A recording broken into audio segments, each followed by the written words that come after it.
Welcome back to Easy English Talk Podcast. Welcome back, everyone, to the Easy English Talk Podcast. It is so good to have you here with us today, and I hope wherever you are doing really well. Priya, how are you doing? How has your day been so far? Ryan, honestly, it has been a good day. I had a quiet morning, made some tea, and just felt very calm and peaceful. It is one of those days where everything just feels a little slower, and I actually enjoyed that. How about you? I had a really nice morning, too. I went for a short walk, and the weather was just perfect. Not too hot, not too cold. I came back feeling very refreshed and ready for today's episode. I think it's going to be a great one. I agree completely. I think today's topic is something that a lot of people can really connect with, especially this time of year. I am genuinely excited to get into it because it's something I personally think about a lot. Before we jump in, I just want to take a quick moment to say hello to all of you listening right now. We have people joining us from so many different countries, and that honestly makes us so happy every single time. We would love to know where you are listening from today, so please drop your city or country in the comments below. Yes, please do that. It always makes us smile when we see names of cities and countries from all around the world. It reminds us that this little podcast is reaching so many beautiful places, and that means everything to us. And while you were there in the comments, we also want to ask you something important. Is this podcast helping you improve your English? Is it helping you feel more confident when you listen or speak? Your feedback really helps us grow, and we genuinely want to know if we are helping you on your journey. We put a lot of heart into every episode, so knowing that it's making a difference for you truly motivates us. So please share your thoughts, your progress, even your questions. We read everything, and we truly appreciate every single comment. Now, today, we are discussing the mistakes that ruin your Ramadan. This is a topic that I think a lot of people either avoid talking about or simply do not realize is happening to them. And that is exactly why it matters so much. Because if you do not know you are making a mistake, you cannot fix it. And fixing even one or two of these mistakes can completely change how your Ramadan feels this year. So if you are someone who wants to make the most of this blessed month, someone who feels like something is always missing or things never go as planned during Ramadan, then this episode is going to be very valuable for you. Stay with us until the end because we are going to cover this step by step in a very practical and honest way. Yes, and we are not here to judge anyone. We are here to have an honest conversation because every single one of us, including us, has made mistakes during Ramadan. The important thing is to recognize them and gently work on doing better. So let us start from the very beginning. What actually makes Ramadan so special, and why do we sometimes feel like we didn't do justice to it? That is the real question I want to explore first, Priya. Ramadan is a month that comes with so much potential. It's a time for spiritual reset, for deep reflection, for building better habits and becoming a better person. But very often, people reach the end of Ramadan and feel like they could have done more. And that feeling is actually very telling. Right. And that feeling is not just about worship. It's about how we spend our time, our energy, and our attention during those 30 days. Because Ramadan is short. 30 days sounds like a lot, but it moves very quickly. Exactly. And when 30 days pass and you feel like you wasted them, that's a really heavy feeling. So the goal of today's episode is to help you avoid that feeling by identifying the mistakes before they happen, or if they are already happening, to correct them now. Let us start from the first and probably the most common mistake. And this one is something almost every person struggles with during Ramadan. It's the mistake of not preparing before Ramadan even begins. Oh, this one is so real. A lot of people wait for Ramadan to arrive and then try to figure out what they want to do with the month. But by the time they have a plan, the first week is already gone, and they feel behind before they have even started. Think about it this way.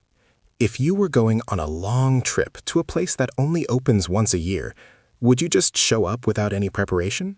Of course not. You would plan ahead, you would know what you want to see, and you would make the most of every hour you have there. And Ramadan is exactly like that. It comes once a year, and it does not wait for you to be ready. So one of the biggest gifts you can give yourself is to prepare before the month arrives, both mentally and practically. And preparation does not have to be complicated. It can be as simple as deciding on 2 or 3 goals you want to achieve during Ramadan. Maybe you want to complete the Quran. Maybe you want to pray Taraweeh every night. Or maybe you want to give to charity regularly. Just having a clear intention already changes everything. That is such a good point. When you have an intention, your decisions during the day naturally align with it.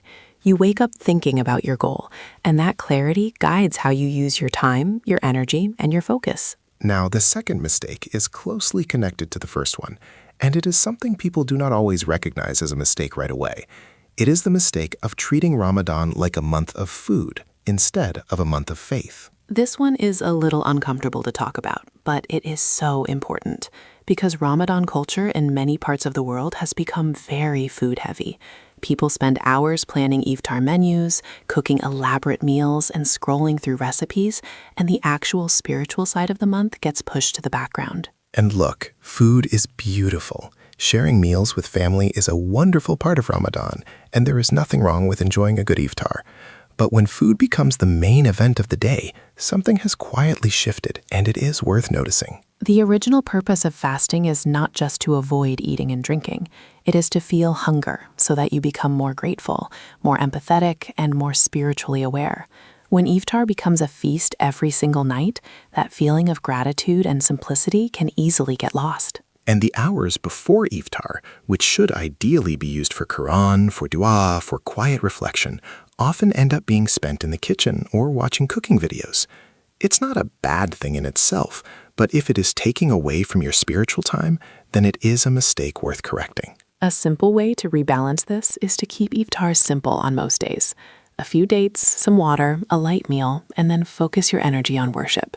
Save the big celebratory meals for special occasions, like gatherings with family, and you'll feel the difference very quickly. That is such practical advice. Now, let us talk about the third mistake, which I think affects a lot of people, especially in the first few days of Ramadan. It is the mistake of starting too intensely and then burning out by the middle of the month. Yes, this is something I have personally experienced, and I think a lot of listeners will relate to this. The first week of Ramadan arrives, you are full of energy and motivation, and you want to do everything at once. You wake up for suhoor, you pray tahajjud, you read several pages of Quran, you attend every Taraweeh prayer, you give sadaqah every day, and you feel amazing. And then, around day 10 or 12, your body is exhausted, your motivation starts to drop, and slowly you find yourself doing less and less. And by the last 10 days, which are actually the most important days of Ramadan, the nights when Laylatul Qadr is expected, you are too tired to push through. And that is such a painful experience because those last nights are the ones you really want to be present and awake for. So the lesson here is to pace yourself. Ramadan is not a sprint. It is a steady, consistent journey over 30 days. It is far better to do a little every day with consistency than to do a lot at the start and then completely stop. Think of it like running a race. If you run at full speed from the very beginning, you will have nothing left for the finish line.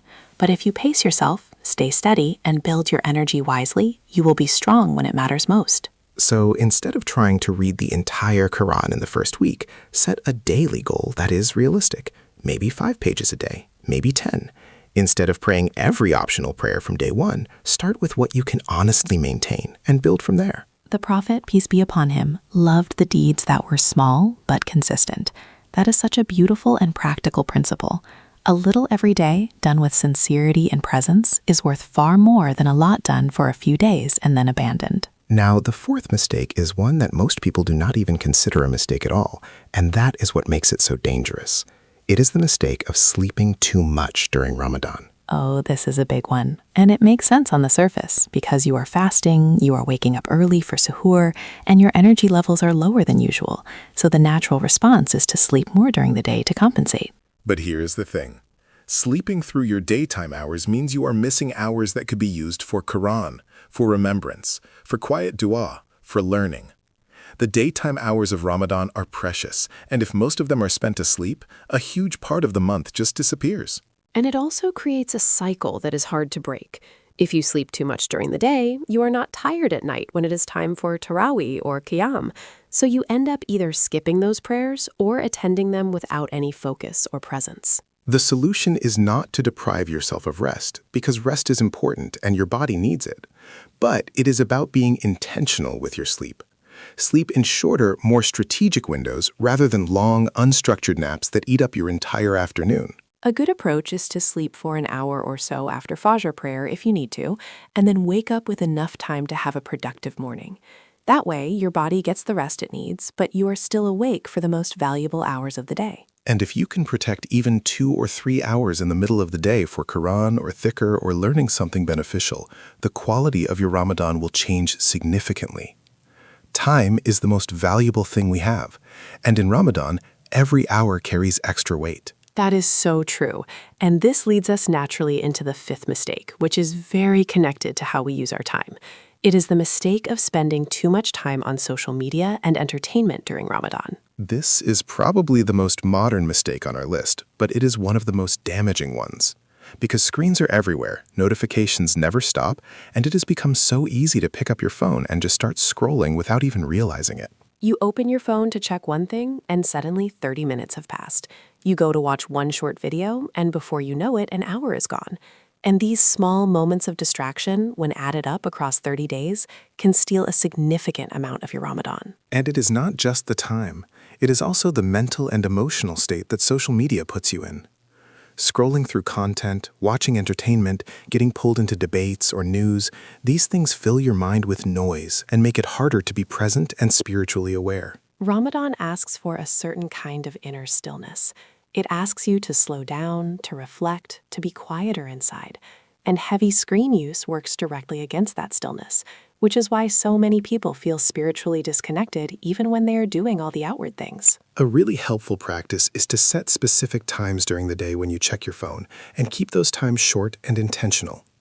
Outside of those times, try to keep your phone away and fill that space with something more meaningful. Even just replacing 30 minutes of scrolling with 30 minutes of Quran or quiet dua can make a noticeable difference in how your Ramadan feels. The goal is not to be perfect, but to be more conscious about where your attention goes. Absolutely. And now let us talk about the sixth mistake, which is one that affects the spiritual quality of fasting more than anything else. It is the mistake of not guarding your tongue and your behavior while fasting. This is so important, and it doesn't get talked about nearly enough. A lot of people focus only on avoiding food and drink during the fast, and they forget that fasting is also about controlling what comes out of your mouth. The Prophet, peace be upon him, taught us very clearly that fasting is not only about staying away from food.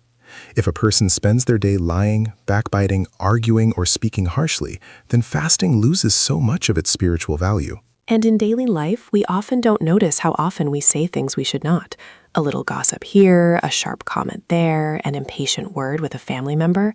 In Ramadan, these things are amplified because the standard is higher and the opportunity for spiritual growth is greater. And the challenge is that fasting can make people irritable.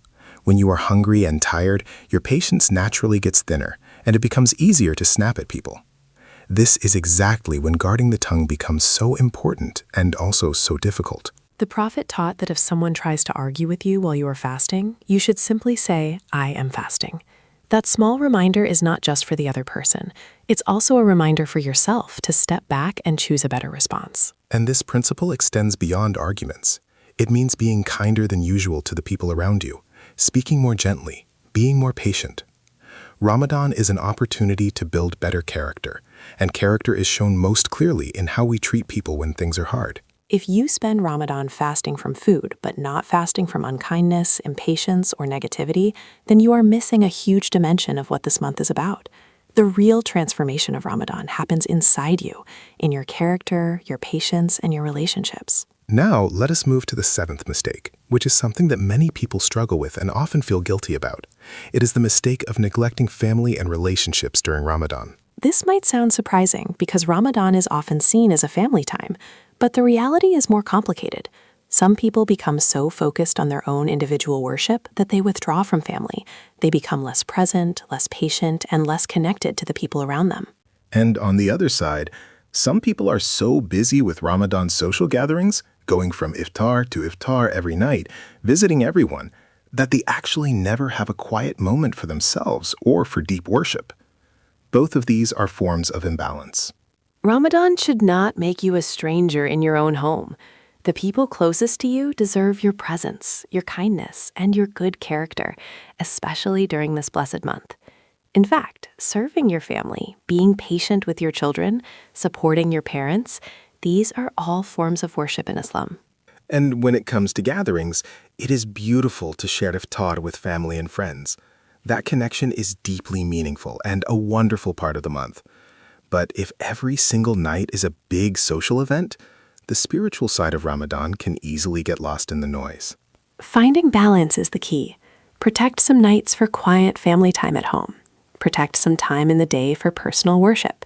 And make sure that the people in your life feel your love, your patience, and your presence during this month.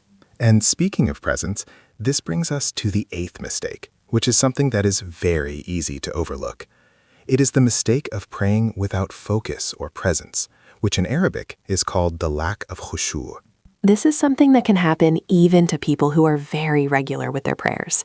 You stand to pray, you say the words, you go through the movements, but your mind is completely somewhere else. You are thinking about what to cook for iftar, or what someone said to you earlier, or what you need to do tomorrow. And the prayer becomes something you do mechanically, without heart, without connection. And when that happens, you lose one of the greatest gifts that Ramadan offers, which is the chance to truly connect with God through your prayer. Improving khushu' is not easy, but there are practical things that help. One of them is to slow down.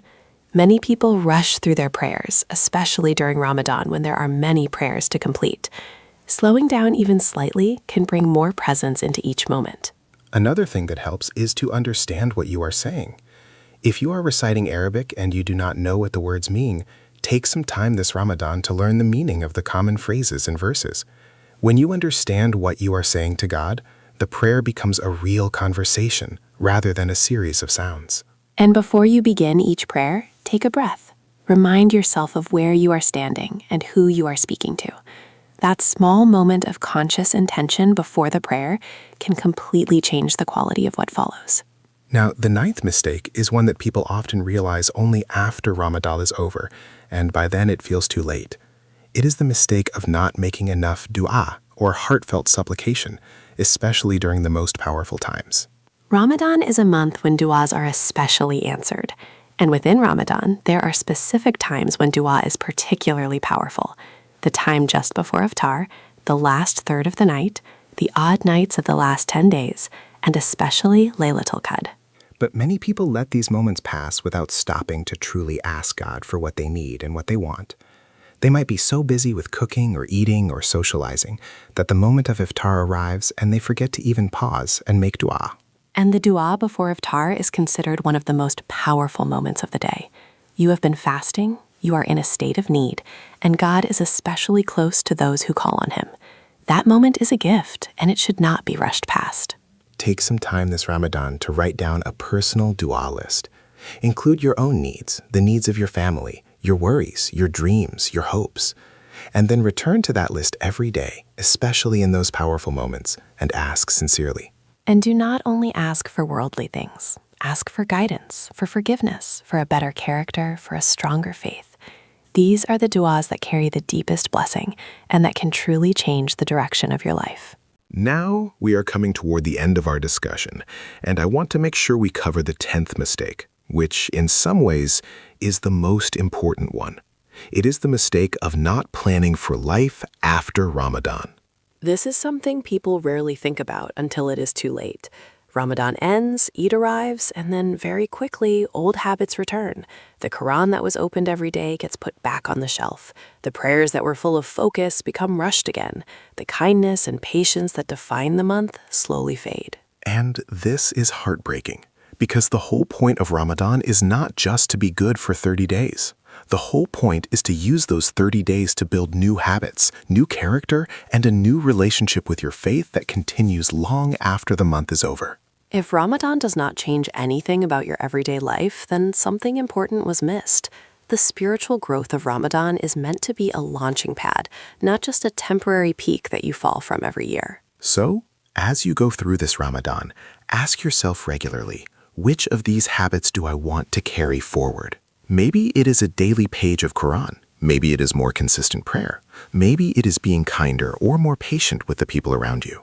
Choose even one or two things and make a genuine commitment to keep them after Ramadan, because a small, consistent habit that continues throughout the year is far more valuable than 30 days of intense effort followed by a return to the old way of living. And if you do fall back into old habits after Ramadan, and most of us do at least partially, do not lose heart. The fact that you are aware, the fact that you are trying, is already something meaningful. Every day is an opportunity to begin again. Ramadan teaches us that renewal is always possible. The door of change is never closed, and every sincere effort counts. So let us quickly bring together everything we have talked about today, because there is a lot of wisdom in this conversation. We talked about 10 real mistakes that can quietly reduce the quality and blessing of your Ramadan. The first was not preparing before Ramadan begins. The second was treating Ramadan like a food festival rather than a spiritual journey. The third was starting too intensely and burning out before the most important days arrive. The fourth was sleeping too much during the day and losing precious hours. The fifth was spending too much time on screens and social media. The sixth was not guarding your tongue and your behavior while fasting. The seventh was neglecting your family or losing balance between personal worship and social gatherings. The eighth was praying without focus or heart, without that inner presence. The ninth was not making enough dua, especially during the most powerful moments of the month. And the 10th, perhaps the most important, was not planning for how to carry the spirit of Ramadan forward into everyday life. Every single one of these mistakes is fixable. None of them require perfection, and none of them should make you feel guilty. They are simply things to be aware of, to reflect on, and to gently work to improve. Ramadan is one of the greatest gifts of the year. It is a month that asks something of you, but it gives back so much more in return. When you approach it with intention, awareness, and sincerity, it truly has the power to change you. And that change is what this month is really about. Not checking boxes, not performing rituals, but genuinely growing as a person. Growing in faith, in character, in gratitude, and in your connection to what truly matters. We genuinely hope that this conversation has been helpful for you today. We hope it has given you something to think about and something to act on. And we hope that this Ramadan is truly beautiful and meaningful for you and for the people you love. From the bottom of our hearts, thank you for spending this time with us. It means so much that you are here, that you are learning, that you are growing. And please remember to share your thoughts, your reflections, and your progress in the comments. We truly love hearing from you. And if this episode was helpful, we would love for you to explore some of the other episodes on the Easy English Talk podcast. We have conversations on so many meaningful topics, and every episode is designed to help you improve your English while also growing as a person. Whether you are working on your listening skills, your speaking confidence, or just looking for something thoughtful to learn from, there is something for everyone on this channel.